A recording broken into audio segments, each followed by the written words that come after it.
வெளியிலேருந்து நம்ம யூனிவர்ஸை பார்க்கும்போது பல ஆயிரம் கேலக்ஸிஸை பார்க்க முடியும். ஆனால் எல்லா கேலக்ஸிஸும் ஒரே மாதிரி இல்லை, வகை வகையாக இருக்குது.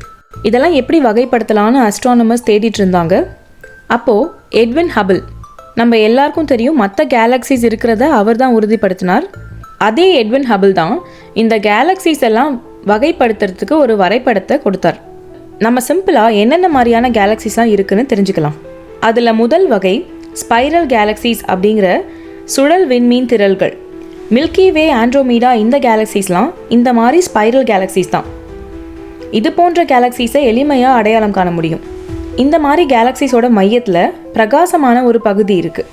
அது சென்ட்ரல் பல்ஜ்னு சொல்லப்படுது. இதிலிருந்து ஸ்பைரல் ஆர்ம்ஸ்னு சொல்லக்கூடிய சுழல் கரங்கள் வெளியில் வரா மாதிரி ஒரு அமைப்பு இருக்குது. இது ஒரு டிஸ்க் மாதிரி தட்டையான வடிவத்தில் இருக்குது. இந்த மாதிரி ஸ்பைரல் கேலக்ஸிஸில் புதிய நட்சத்திரங்கள் பிறக்கும் ஏராளமான வாயு மற்றும் தூசி இருக்குது.